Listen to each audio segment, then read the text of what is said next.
Our story begins with a tale wrapped in war, blood, and fate. It starts on a day soaked in crimson, when King Grey stood atop a mountain of corpses. With every swing of his blade, he silenced those who defied him. He had seized power in the only way he knew, through conquest. And yet, as he sat upon his hard-won throne, ruling over a broken world, a heavy emptiness gnawed at him. Victory had left him unfulfilled. Somewhere deep inside, a longing began to bloom, a yearning for something more than war. Love and affection. And then, suddenly, everything faded to white. He opened his in a warm room with two unfamiliar faces. A man and a woman, young and overflowing with love, looked down at him with wonder. "Arthur," the man whispered, eyes bright. "Our son." The woman, holding him close, nodded with teary eyes. Grey, now Arthur, was speechless in thought. He couldn't even control his hands or hold up his head. A king reduced to burps and diapers. He clenched his tiny fist in defiance, the only act of strength left to him. His father, Reynolds, mistook it for affection and chuckled, placing his finger in Arthur's palm. Arthur reflexively gripped it, scowling inwardly. Then came the inevitable shame. His body, overwhelmed, released itself, and Alice had to clean up the mess. The embarrassment was unbearable. If kings could cry, this might have been the moment. And yet, the world he found himself in was unlike any he had known. But it was not only love that intrigued Arthur. It was the power he saw, raw and real. Reynolds could enhance his strength unnaturally, and Alice could mend wounds with her hands alone. This was magic. Arthur's curiosity ignited. This new power, mana, was foreign yet enticing. If he was to thrive in this world, he had to learn it. For all its humiliations, it offered something precious: peace. His parents were cheerful and loving. They doted on him, laughed with him, played games, and cradled him into sleep. A sleep free of dread, unlike the restless nights of his past life, where danger lurked in every shadow. For once he could rest. For once he felt safe. And so, while still barely able to crawl, he used every moment of solitude to explore. When Alice stepped out to do chores, he dragged his infant body across the wooden floor to the study. He strained to pull a book off a low shelf, its cover dusty but filled with revelations. The continent, it said, was called Dickathon, divided into 3 great kingdoms. Darv, where dwarves carved cities into stone. Elonwar, hidden in forest shadows and ruled by elves. And Sapin, the realm of humans, his new home.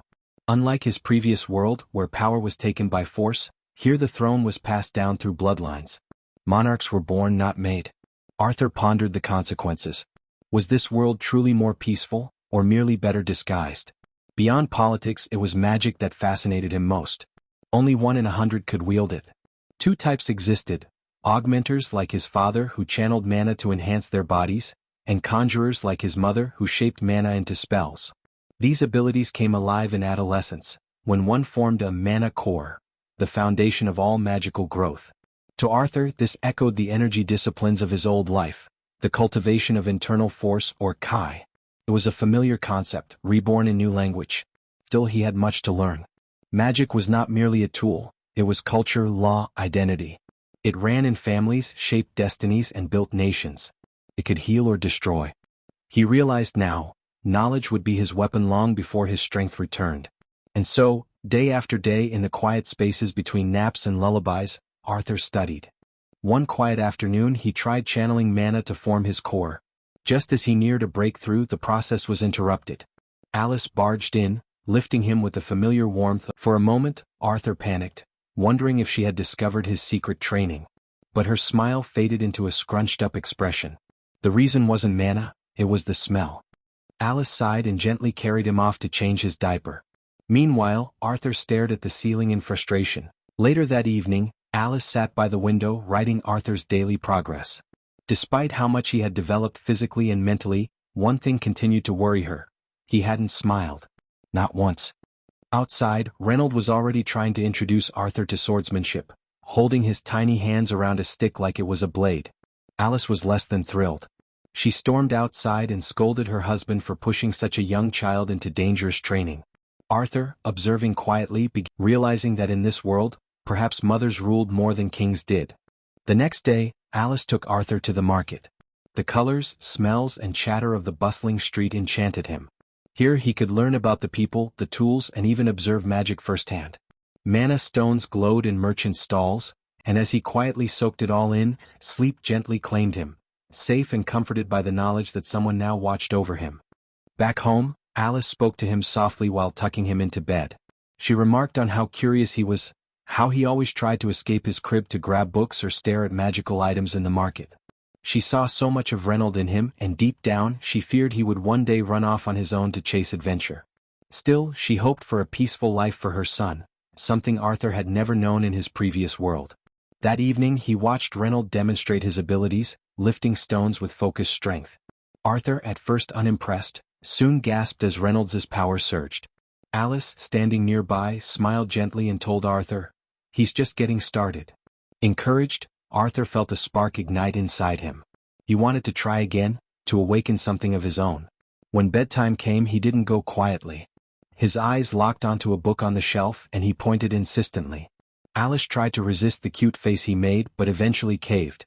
With the book in hand, Arthur eagerly flipped through pages, reminding himself of the mana pathways he had studied. Alone in the room, he gathered energy from every point in his body, carefully channeling it toward a single core. This time he wouldn't stop. He focused, his mind razor-sharp, even as his body trembled. Then an explosion. A blast of pure mana tore through the house, sending dust and wood into the air. Outside, Reynold immediately shielded Alice from the shockwave, his back scorched by flying debris. Hearts pounding, they both realized what had just happened, and who was still inside. Without hesitation they rushed into the rubble. What they saw stopped them cold. Arthur floated midair, bathed in soft light, his tiny form cradled by the energy he had just unleashed. His mana core had formed, and it was powerful. As he gently descended, the ceiling cracked above him.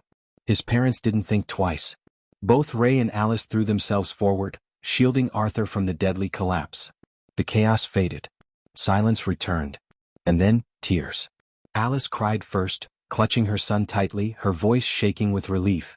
Reynold, injured and panting, placed a hand over Arthur's chest. Why would they risk their lives for someone so small? And then it hit him. In his past life there was no one, no family, no warmth, no love. But now, he was loved simply for existing. For the first time, Arthur felt tears of his own. Not from pain or humiliation, but from something deeper. And with that, our first episode ends. Thanks for watching. For more updates, subscribe our channel.